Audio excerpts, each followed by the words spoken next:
اعوذ باللہ السمیع العلیم من الشیطان الرجیم من حمزہ ونفخہ ونفثہ بسم اللہ الرحمن الرحیم ربی یسر ولا تعسر وتمم بالخیر ربی زدنی علما وکتبنا علیہم فیہا ان النفس بالنفس والعین بالعین والانف بالانف والاذن بالاذن والسن بالسن والجروح قصاص فمن تصدق به فهو کفارۃ لہ وَمَن لَّمْ يَحْكُم بِمَا أَنزَلَ اللَّهُ فَأُولَٰئِكَ هُمُ الظَّالِمُونَ۔ آیت نمبر 45 ہے سورۃ المائدہ کی 6واں سپارہ۔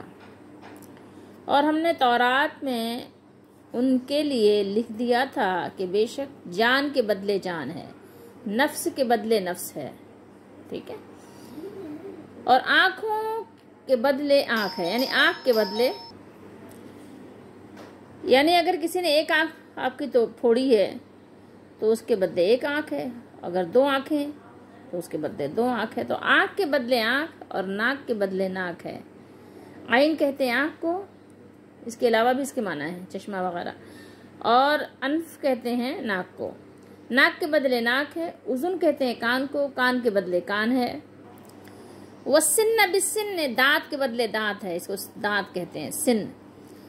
اچھا، والجروح قصاص، اور جروح زخم کو کہتے ہیں، جرح کی جمع ہے جروح، جروح اس کو کہتے ہیں زخم کو، جراح کہتے ہیں، جیسے جراح کہتے ہیں سرجن کو، جو آپ کے یعنی زخموں کو صاف ستھرا کرتا ہے، آپریشن کرتا ہے، ٹھیک ہے، تو اردو میں آپ عربی میں جراح کہتے ہیں اور انگلش میں آپ کہتے ہیں سرجن، ٹھیک ہے۔ اچھا، فمن تصدق به فهو کفارۃ لہ، پھر جو شخص اسے معاف کر دے تو وہ اس کے لیے کفارہ ہے۔ مطلب یہ نہیں ہے کہ لازمی طور پہ بدلہ ہی لینا ہے، کہ اگر آپ کو کسی نے زخم لگایا ہے تو آپ نے اس کو زخم لگانا ہی ہے، نہیں، یہ ضروری نہیں ہے۔ اگر کوئی معاف کرنا چاہے، صدقہ کرنا چاہے، ٹھیک ہے، معافی کے طور پر اس کو تصدق کر دے، اس پہ صدقہ کر دے کہ میں معاف کیا، مجھے اس کے بدلے میں اللہ تعالیٰ اجر دے، تو پھر وہی اس کے لیے کفارہ ہے، پھر وہ توبہ کرے اور اس کے لیے خیر کے کام کرے جس کو نقصان پہنچایا ہے، لیکن نقصان جس کو پہنچا اس نے معاف کر دیا۔ اور جو لوگ اللہ کے بدلے، بدلہ اور بدلے یہ تو آپ اردو میں بولتے ہیں نا، تو یعنی جو اللہ تعالیٰ نے یعنی بدلے کا حکم نازل کیا ہے یا بدلہ لینا اللہ تعالیٰ نے جائز کیا ہے، یہاں اس فرمان کی بات ہو رہی ہے۔ اور جو لوگ اللہ کے نازل کیے ہوئے کے مطابق فیصلے نہ کریں، وہ لوگ کون ہیں؟ وہی ظالم ہیں۔ فَأُولَٰئِكَ هُمُ الظَّالِمُونَ۔ آیت نمبر 44 میں ہم نے کیا پڑھا تھا؟ وَمَن لَّمْ يَحْكُم بِمَا أَنزَلَ اللَّهُ فَأُولَٰئِكَ هُمُ الْكَافِرُونَ پڑھا تھا۔ آیت نمبر 45 میں فَأُولَٰئِكَ هُمُ الظَّالِمُونَ، یہاں پر اللہ تعالیٰ نے فرمایا کہ وہ ظالم ہیں، ٹھیک ہے، کافر ہیں، ظالم ہیں۔ آیت نمبر 47، ایک آیت چھوڑ کے 47 میں بھی اسی طرح کا حکم اللہ تعالیٰ نے نازل فرمایا ہے۔ بہرحال اس آیت مبارکہ میں بھی آپ دیکھیں، غور کریں تو آپ کو معلوم ہوگا کہ کسی کی سرزنش کی جا رہی ہے نا، کسی کو ڈانٹا جا رہا ہے کہ اس سے پہلے کتاب جو تھی اس پر ان کو کیا ہوا تھا، جو حکم ہوا تھا اس کو انہوں نے بدل ڈالا تھا، ٹھیک ہے، وَكَتَبْنَا عَلَيْهِمْ فِيهَا أَنَّ النَّفْسَ بِالنَّفْسِ، ٹھیک ہے، تو یہاں پر ڈانٹ ڈپٹ ہے، یعنی انہوں نے جس طرح رجم سنساری کے حکم کو تبدیل کر دیا تھا، اسی طرح انہوں نے کیا کیا تھا، جو جانوں اور جروحوں یعنی جان کے بدلے جان اور زخموں میں جو برابری رکھی گئی تھی، جو اب بھی تورات شریف کی کتاب خروج میں موجود ہے، مگر انہوں نے اس کو تبدیل کر کے کیا کیا، معطل کر ڈالا۔ رسول اللہ صلی اللہ علیہ وسلم کے زمانے میں یہودی قبائل میں سے بنو نذیر طاقتور اور بنو قریظہ کمزور تھے، اس لیے یہودی بنو نذیر کا قصاص تو بنو قریظہ سے لے لیتے، لیکن بنو قریظہ کا قصاص بنو نذیر سے نہیں لیتے تھے، بلکہ ان کے مقتول کی دیت ادا کر دیتے۔ تورات شریف یا پچھلی کتابوں میں کتنے ہی طرح کے رد و بدل ہوئے، طرح طرح کے رد و بدل کے باوجود آج بھی یہ حکم موجود ہے جس لیے آپ یہ کہہ سکتے ہیں کہ قرآن مجید کی حقانیت کی تصدیق پچھلی کتابیں آج بھی کر رہی ہیں۔ بہت سے ایسے مواقع ہیں جہاں آپ کو تصدیق کرنی ہے تو ان کی کتابیں آپ دیکھ لیجئے، ٹھیک ہے۔ تورات جس کا نام خروج، اس میں آپ دیکھیں وہاں لکھا ہوا ہے اگر وہ اس صدمے سے ہلاک ہو جائے تو جان کے بدلے میں جان لے، اور آنکھ کے بدلے میں آنکھ، دانت کے بدلے میں دانت، اور ہاتھ کے بدلے میں ہاتھ، اور پاؤں کے بدلے میں پاؤں، اور جلانے کے بدلے میں جلانا، زخم کے بدلے میں زخم، اور چوٹ کے بدلے میں چوٹ۔ ظالم کے لیے عبرتناک سزا تجویز فرمائی۔ اس کے ساتھ ساتھ ایک اور بھی چیز ہے جس کو آپ ذرا غور کیجئے کہ مظلوم کو عفو و درگزر کی تلقین کی۔ عدل و انصاف اور رحم و کرم کا کتنا حسین اور خوبصورت کمبینیشن ہے۔ فمن تصدق به فهو کفارۃ اللہ۔ یہاں پر دیکھیے اللہ تعالیٰ نے کیا خوبصورت انداز میں اپنے بندوں کو معاف کرنے کا طریقہ کار سکھایا ہے۔ پھر جو شخص بدلے میں کیا کرے، معاف کر دے، تو وہ اس کے لیے کفارہ ہوگا۔ جو شخص جس کو تکلیف پہنچائی گئی ہے تو وہ معاف کر دے تو وہ زخمی کرنے والے کے لیے کفارہ ہے، اور زخمی ہونے والے کے لیے اللہ تعالیٰ کی طرف سے اجر و ثواب کا ذریعہ ہوگا۔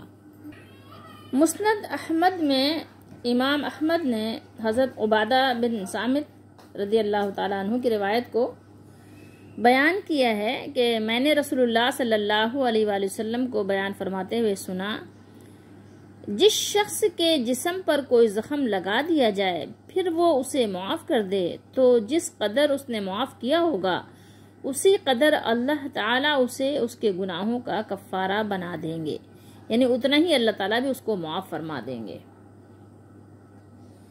ما من رجل یجرح فی جسدہ جراحۃ فیتصدق بها الا کفر اللہ عنہ مثل ما تصدق بہ۔ تو آیت مبارکہ کے اس یعنی حصے میں آپ دیکھیں تو ہمارے لیے بھی بہت سارے سبق موجود ہیں۔ ہمارے لیے یہاں معافی کا سبق بھی موجود ہے، اور آگے دیکھیں آپ ادھر تو آپ کو بدلہ لینے کی بھی اجازت ہے، لیکن بدلہ کتنا لے سکتے ہیں؟ بس جتنی آپ کو تکلیف پہنچائی گئی ہے، اس سے زیادہ اگر آپ کریں گے تو پھر کیا ہوگا؟ پھر آپ ظالم ہوں گے اور اگلا مظلوم ہو جائے گا۔ اس بات کو بھی ہمیشہ پیش نظر رکھنا چاہیے۔ پھر آگے دیکھیے اللہ نے کیا فرمایا، وَمَن لَّمْ يَحْكُم بِمَا أَنزَلَ اللَّهُ فَأُولَٰئِكَ هُمُ الظَّالِمُونَ۔ اور جو اللہ کے نازل فرمائے ہوئے احکام کے مطابق فیصلے نہ کریں تو وہی لوگ ظالم ہیں۔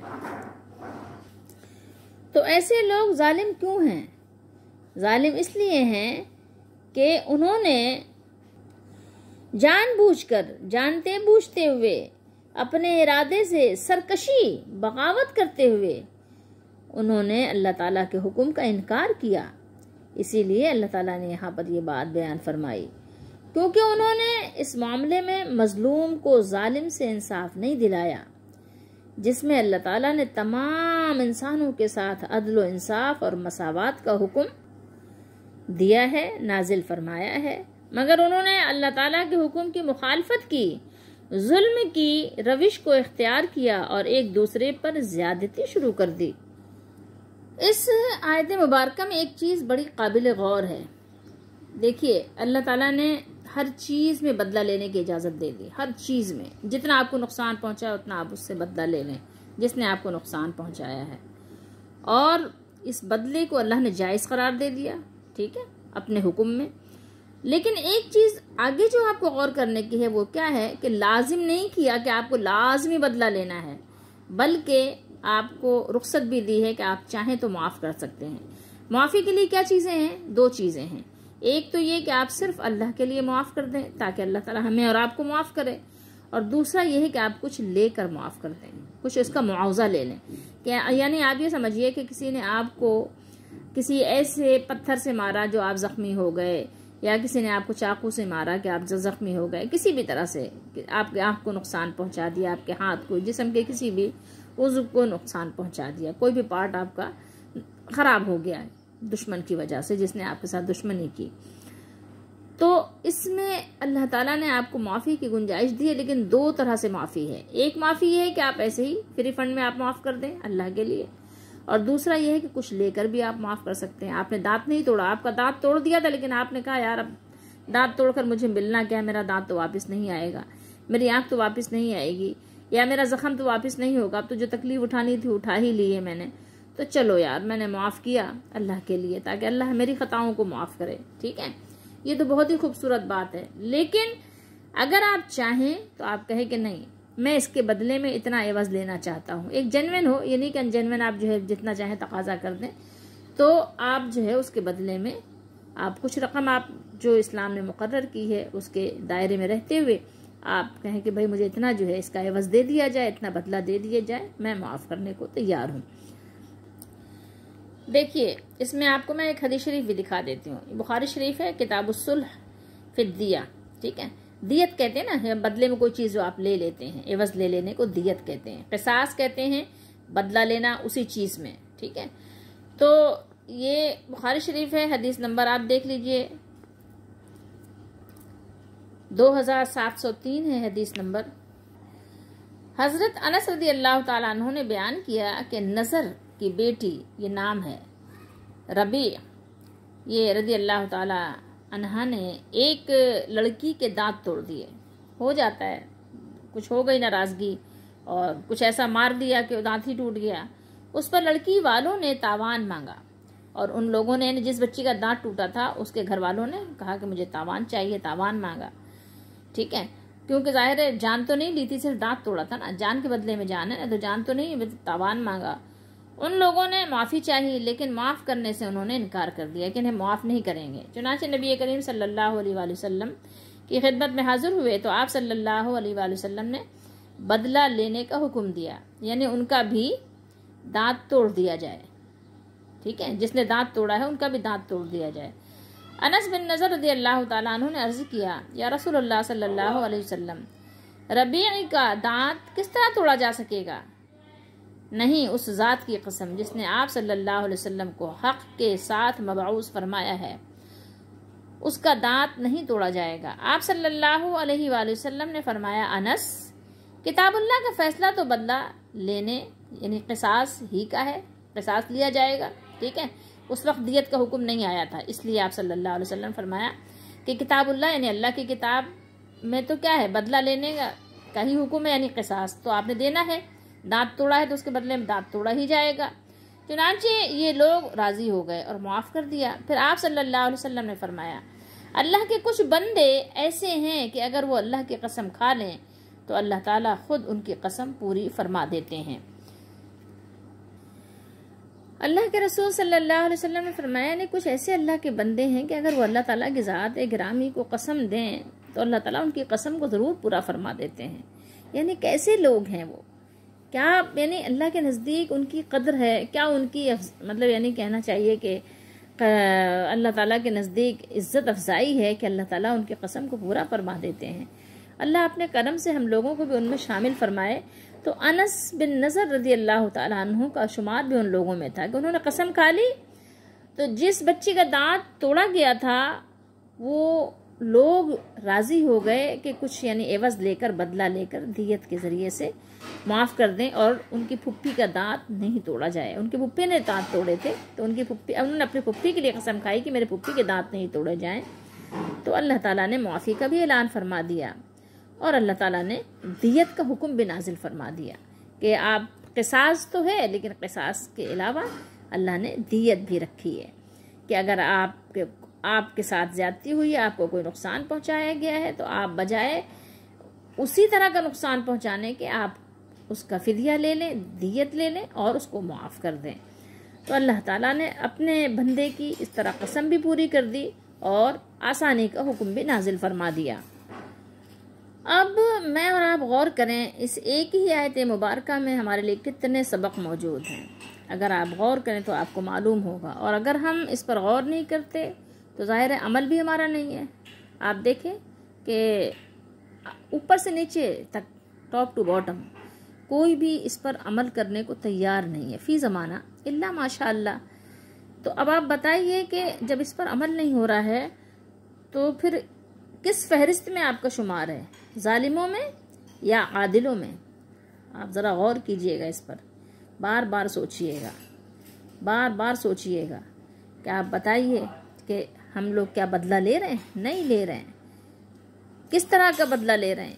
ہم تو کہتے ہیں اینٹ کا جواب پتھر سے دیں گے، اور کسی بھی ہماری زندگی کے معاملات اور معمولات میں قرآن و سنت کا نفاذ نظر نہیں آتا۔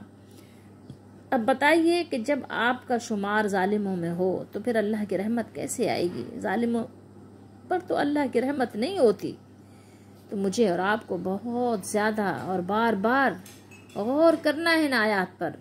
جو عمل کرتے ہیں تو وہ بہت مبارکباد کے مستحق ہیں، لیکن جو لوگ عمل نہیں کرتے تو ان کے لیے بہت زیادہ ڈرنے کی، خوفزدہ ہونے کی اور اپنے رب سے بار بار معافی مانگنے کی دعوت فکر ہے۔